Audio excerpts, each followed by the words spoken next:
What's going on, guys? Welcome to another episode of Forge for Greatness. This podcast is for the builders, the creators, and the underdogs who are forging their own path. This podcast is not just about the wins, it's about the struggles, the pressure, the process, the mistakes that we all make along the way, and the moments that actually forge us. I'm your host, Chris LaForgia, and today I am joined by my good friend, Stephen Vanness. What's going on, man? Not too much. I appreciate you having me on. This is awesome. Appreciate you coming on. Yes, It sir. was a far drive, right? It was like an hour.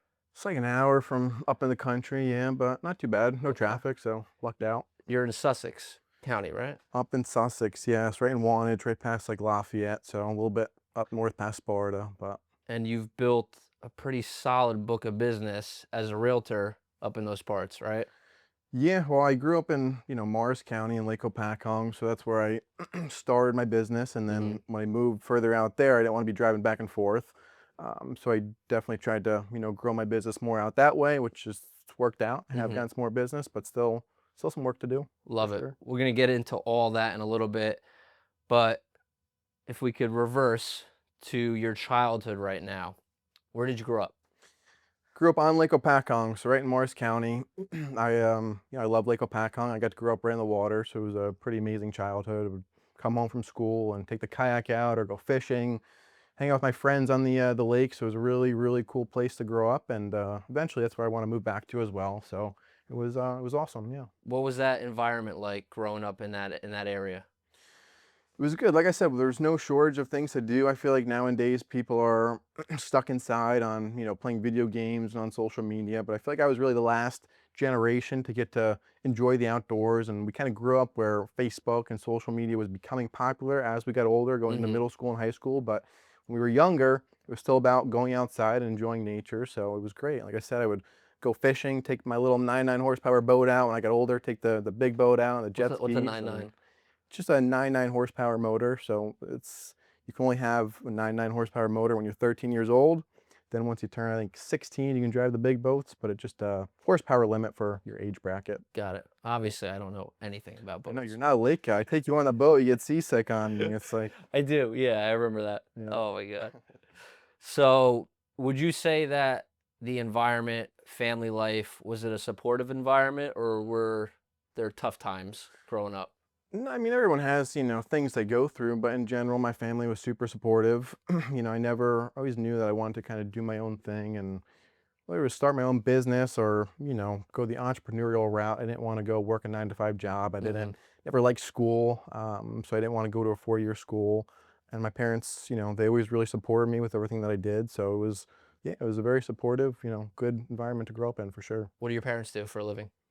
My mom's a court reporter. She's been doing that, well, my whole life and for a long time. My dad's a contractor, has his own business. So Nice. earlier on, he flipped houses and did that kind of thing. But yeah. Was he the reason why you got into real estate? Well, I mean, he was part of the reason. Mhm.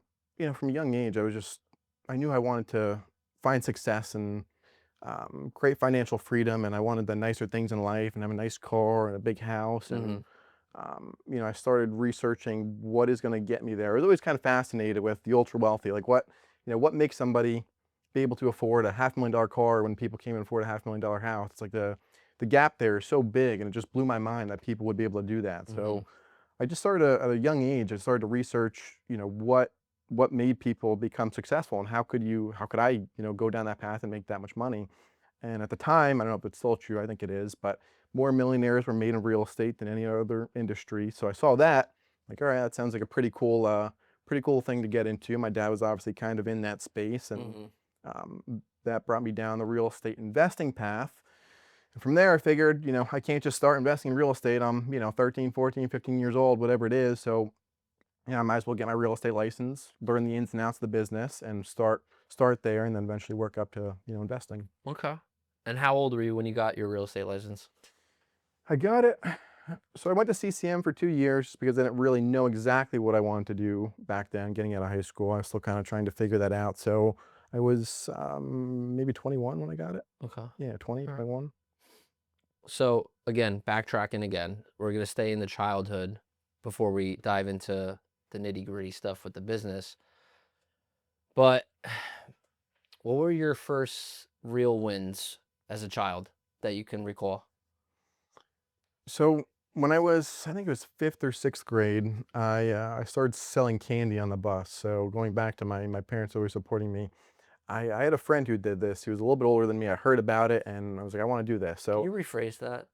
I'll get Selling into it. selling I'll get candy on into a it. So I had a whole little candy business where I'd sell candy on the bus ride home from school. So I got like a tackle box, like a fishing tackle box. You bring fishing with all your lures in it. Yeah, yeah, yeah. And my mom would go out and get me a whole bunch of different candies, and I would separate the candies in the little tackle box. I would bring it with me, keep it in my backpack during the school day. Then on the bus ride home, I would sell candy for 25 cents a piece. There was gum and Jolly Ranchers, Smarties, whatever it is.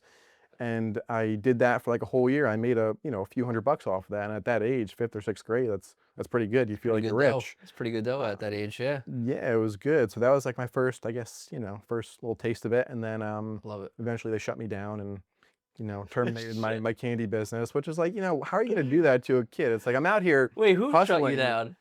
Eventually the principal or Oh, come on. whoever found out about it and said, yeah, you can't do that anymore. I'm like, you're in fifth grade, sixth grade, whatever it is. You can't just let me sell some candy on the way home from school. Like That's ridiculous. that That's right the shit there. that they should teach in school. I was just gonna say that taught me more about Yeah, business and life than sitting for 6 8 hours in a classroom all day. Right. unbelievable. What was your first early loss in your childhood that you can remember, or failure? Loss or failure in my childhood. It's a tougher one. I mean, I really, I had a pretty good childhood. I can't think of any, Mhm. major losses or failures that I've had at a super young age. I can tell you when I get, into the business world and Okay. different losses and failures, but from a young age, I feel like my memory is just blanked out from that age. It's like I'm just so focused on the future and what I Yeah, have yeah, going yeah. on that I cancel Or that like stuff out. even like So. doesn't have to be this monumental failure, but like a little mistake that you made as a child that, maybe you got a slap on the wrist or, you know. I mean, I've made plenty of mistakes as a child. The one I can remember actually, now that you mentioned that, is I was always into, riding quads and dirt bikes and snowmobiles and stuff when I was younger. And my dad got me a quad, an ATV, and it was winter. We had a big snow day, and I was out riding on the street. And I went down the road and it was slippery, so I was like sliding, trying to do donuts, Yeah, yeah. and I hit a patch of gravel. So it went from ice and snow to just straight gravel, and I Oh flipped shit. the quad. I flipped it, and then one of the neighbors helped me flip it back over. I went home, I just parked in the garage like nothing happened. I'm like, they're never gonna know. And then a little while later, my dad looks at it, he's like, the whole thing is out of whack. The gas tank's off center. Like, Yeah. what the hell happened? Oh my And god. I lied about it. And I knew he was gonna be pissed, but I didn't want to tell him. I just figured I could get away with it. And Yeah, then yeah. he found out, he was pretty pissed about that. So yeah, that one sucked. Yeah, it's a little one though. That's a little It was mistake. little, but at the time it Could be feels, worse. feels big, right? Yeah, yeah. You didn't break any bones, nothing? No, didn't Okay. break anything. That's All was good. there you go. Yeah, That's made good. out clean. So, looking back, would you say your wins or your failures or little mistakes shaped you more into the person that you are today? As a child, I guess, the mistakes you made definitely shape you and, determine who you become. But Mm, I think it's a combination of both. okay. Yeah. Selling the candy. That's cool, man. I like that. Right. I mean, like I said, that taught me more about like business and life than Yeah. I just never felt like I always knew, again, from a young age, I just knew that I didn't like school wasn't going to be what determined my success. If Uh-huh. I got good grades, it wasn't going to mean I do better in life. I was going Exactly. to do my own thing. I didn't need a degree to do what I wanted to do, even though I didn't really know what I wanted to do. I just knew it wasn't going to be something that involved a degree. So, Mhm. um, yeah, It kind of reminds me of Gary V's story about selling lemonade. I think he had like lemonade stands and we had lemonade stands too. selling Yep. trading cards, all Yep. that stuff. Yeah. Yeah. Okay. So now transitioning into your business that you started how many years ago now? Going on 7 years now. 7 years. 2019 is when I got it, my Okay. license. Yep. What was your first taste of success in your business as a realtor? I mean, I guess the, first taste is the first house you sell, right? It's a new business. I wasn't a salesperson. I didn't really know much about it. Obviously, I did research, Hmm. but I didn't know the business. So, first deal was a good one when that first commission check hits. I basically got handed my first deal. I worked with lady Johanna Rivera. She kind of helped me get off my feet and was a mentor to me, and can't thank her enough for that. But she had a listing over in Parsippany, and a buyer called in from one of the signs. She just tossed that lead over to me. Love it. I ended up closing that one, and it felt great. Okay. Was that like a domino effect into other sales, other maybe not so much listings, but Very slow domino effect. okay. It's not like got that one, then it all fell into place. It was, many, many years after that of, working hard and Mhm. building my business to obviously get where I am now. But yeah, from that one, you gain a little confidence, you understand the process more, the ins and outs, and the steps you have to take to get to the closing table. So definitely helped to, leverage that into my next couple deals.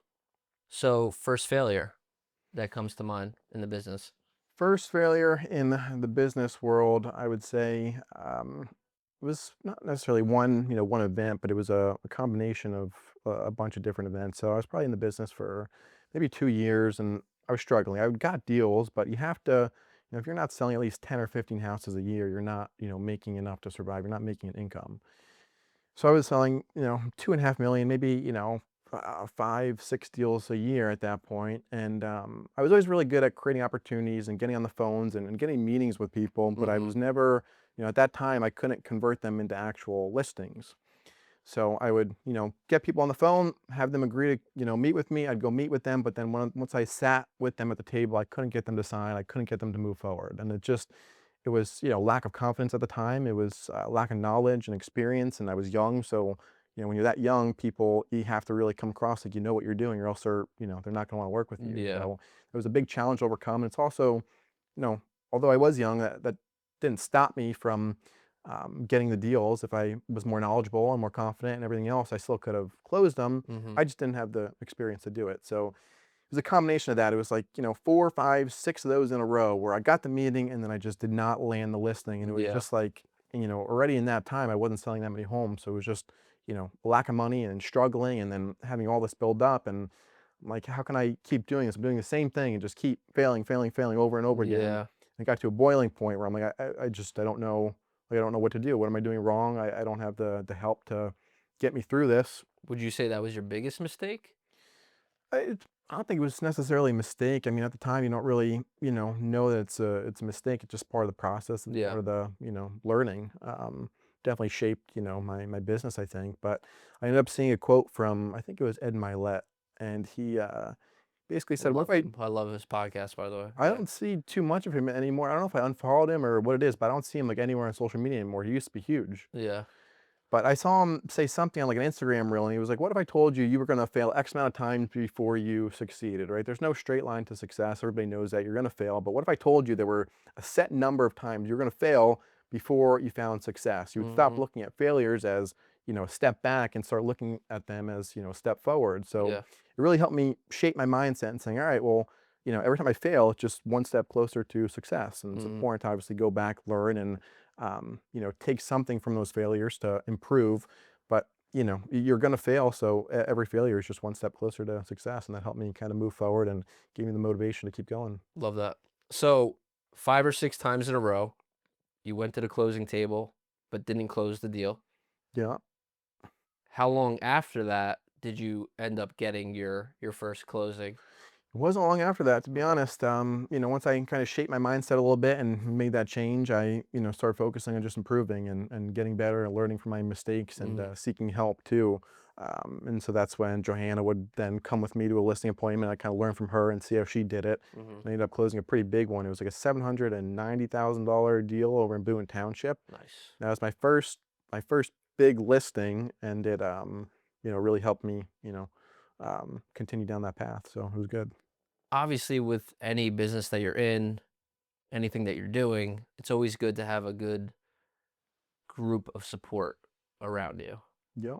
Who would you say mentored you, shaped you, helped guide you down the path besides the lady that you just mentioned? Yeah, I had a bunch of people. So like the first one was Johanna. That's Yeah. very early on in my career. And then once I left that brokerage and decided to part ways with them, it was nothing against her. It was just a brokerage in general. I wanted to make a change. Mhm. So I ended up finding Remax and my now team leader, Glenn Baker, who's a serial entrepreneur, very successful guy, and very motivational and has an insane work ethic that I've never seen before. So he was really the biggest the biggest mentor that I've had in my life, and has helped me get to where I am today. So him, I've also had other people. My mom's friend Lynette, who passed away unfortunately, but she was big in the real estate world, Mhm. back in the day, and she's was always there to meet with me and kind of talk me through things and keep me motivated and give me some idea. So I've had a bunch of people, but those are the main three, I'd say.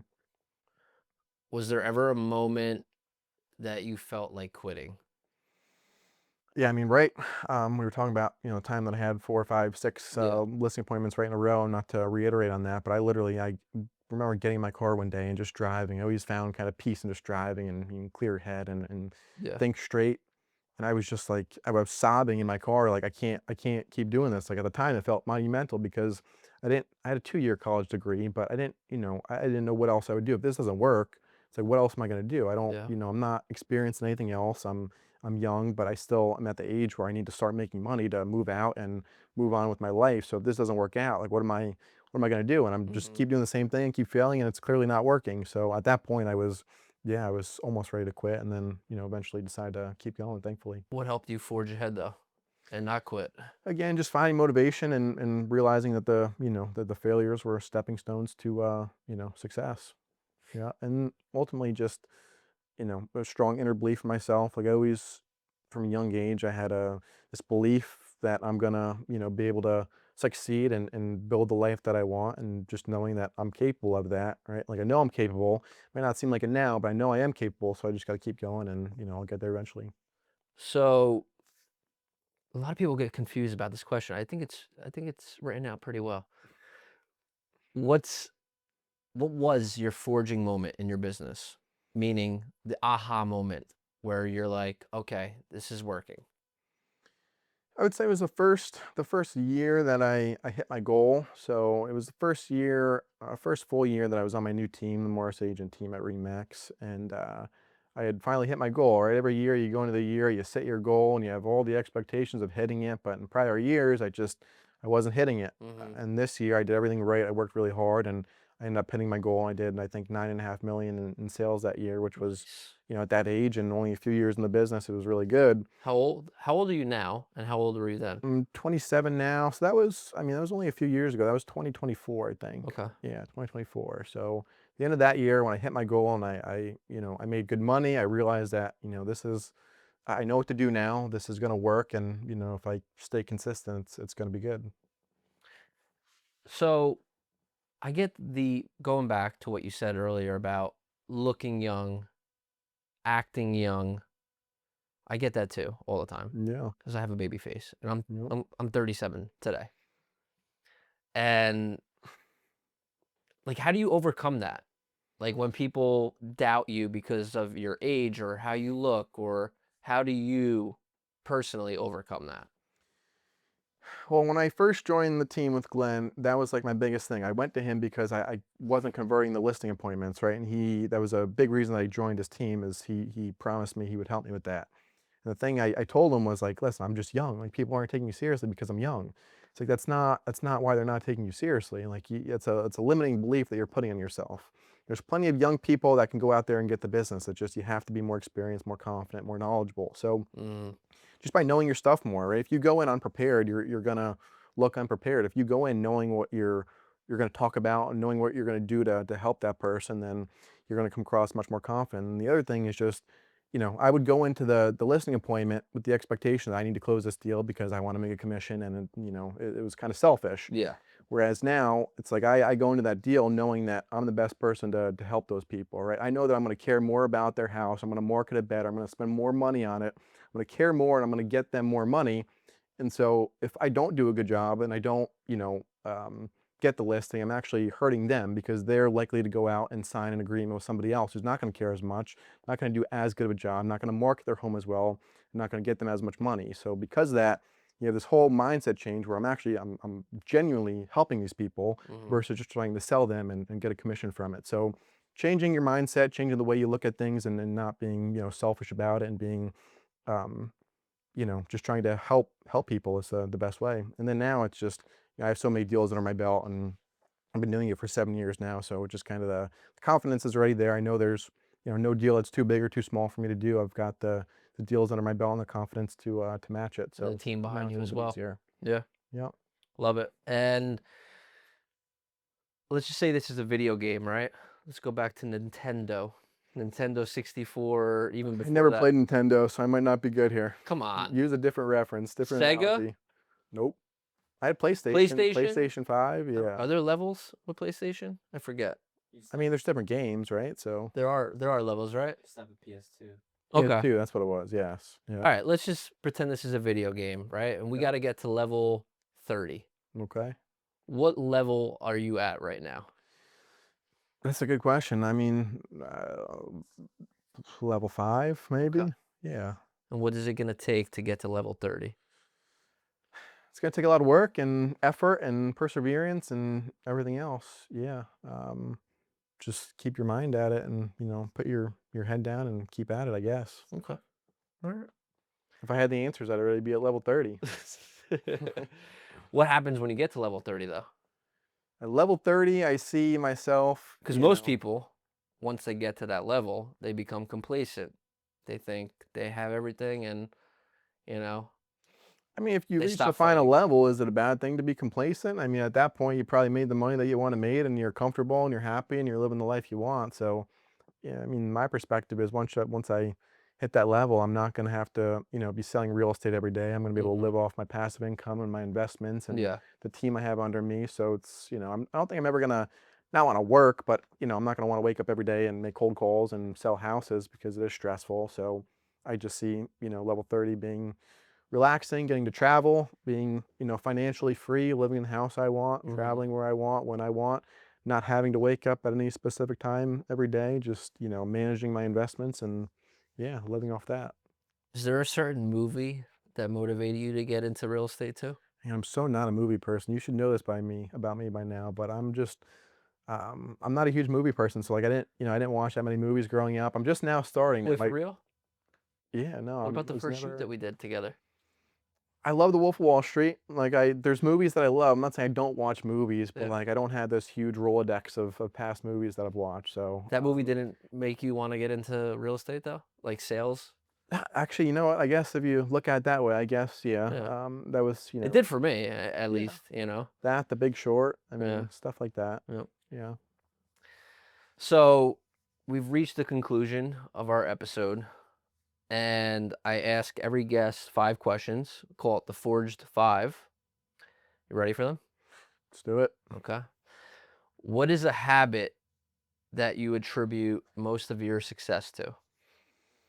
Waking up every day and spending 2 hours prospecting. Like if you don't, wake up and get right at it. If I don't start my mornings doing something productive, then the rest of my days just fall apart. Like I Hmm. have to start my days doing something productive and meaningful to my business, and then the rest of the day kind of falls on top of that. So definitely just, staying consistent with at least a 2 hour window in the morning to get stuff done. Do you structure it the night before, or do you structure it that morning? It's really the same thing every day. So, Yeah. yes, a couple days in advance, I have to think about who I'm going to call, what ways I'm going to prospect. But in general, it's really the same, same thing every day for me now. What is a failure that you're most grateful for? Failure I'm most grateful for would be, I mean, I guess again, it's not like a specific one little failure, but Hmm. it's this idea that you have to do a bunch of different things early on in your career. There's a bunch of different ways that you can generate business and real estate, and there's always a shiny new object, a new lead source that you can try to target. But early on, I would try to go after all these different things and kind of wear yourself too thin. And I'm kind of glad I did that because I learned that that's not the way you should do it. You should focus on one, two, three things at most. Become really good at each of those, Mm, and you're going to end up, becoming better and just better in more those disciplines. successful. Yeah, Yeah. and ultimately more successful and get more business from it versus trying to do 100 different things. What is one truth you wish you learned sooner? It's gonna be a lot harder than you expected. I mean, it's, I got into real estate. I'm like, all right, I'm gonna go in, I'm gonna make 100 grand my first year. It's all gonna be good, and then it's gonna, trickle down from there. And that was, so far from the truth. It was much, much more difficult than I expected. But then again, I don't know if I do wish that I knew that, because if I knew how difficult it was gonna be, I don't know that I would have ever started. So, yeah. Okay. Love it. What keeps you grounded when things get really tough, when things get chaotic in your life? Just family, friends, and hobbies, I guess. You always have people around you to support you and help you through those tougher moments. So Hmm. definitely say family. Okay. And last question. So you're it. What does Forged for Greatness mean to you? I guess it just means, earlier on in your career, you're, going through things, and you're kind of building yourself up to succeed in the future. I always said, like, my 20s, I want to be my learning stage, kind of go through the failures, go through the motion, and just learn the process. That way, in my 30s, I can grow and get to the level that I want to be. So just going through hard times, and learning and trying things, and forging yourself for the future. Not being Growing afraid to into the fail. yeah, not being afraid to fail, and getting out of your comfort zone, and growing as a person to, become who you really want to be. So what's next for you on a personal level, on a business level? What's next? Personal level, I want to travel more, so I got a couple trips coming up. I'm going to visit my friend in Aspen in a couple weeks. Nice. I'm going to Utah after that. I'm going to California for a wedding in April. Where in Um, California?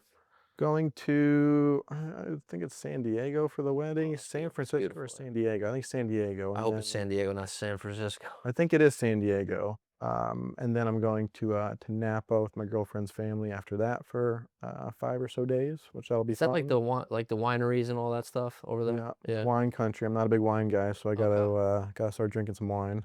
And I think we're gonna go to Lake Tahoe after that too for a couple days. So that'll be fun. Nice. I want to, just travel more, Okay. see different places, experience different cultures. Business wise, I just want to grow my business. So this year, I want to try to hit 20 million in sales. I want to try to dominate the Lake Opakong market. Earn some more market share there. Grow my YouTube channel, Lake Hmm. Opakong Living. Become more active on social media, do more content, and just, overall, and grow as a person. Love it. Love it. All right, Steve. So I did forget to ask you one question. Okay. How do you define success today versus how you defined it when you were a little boy? I guess, when I was younger, success was more materialistic. So like I said, I was always really into cars. So I looked at success as being, expensive cars, big houses, and all that. And that's really all I cared about. And then as I got older, it's more so, about just financial freedom and being stress free, and being able to provide myself and my future family with the life that we deserve, and being able to travel. And I still want the nice car and the nice house and all Hmm. that, but it's not as important as just the financial freedom, and creating a life that, me and my future family deserve. Love it. Love it. Thank you for coming on again, bro. I Appreciate appreciate it. it. Anytime. I know it's a pain in the ass drive because I'm used to that drive when I go up to you guys. I know you do it all the time for me, so it's only fair I do it once for you. That's it. Appreciate it, man. Thank you guys again for watching. Stephen Van Ness. Again, plug your social media one more time. Stephen Vanness, Instagram and Facebook, and then Lake Hopakong Living on YouTube. Perfect. Thank you guys for watching this episode of Forged for Greatness with Stephen Van Ness. Greatness isn't given, it is forged. I'll see you guys on the next episode.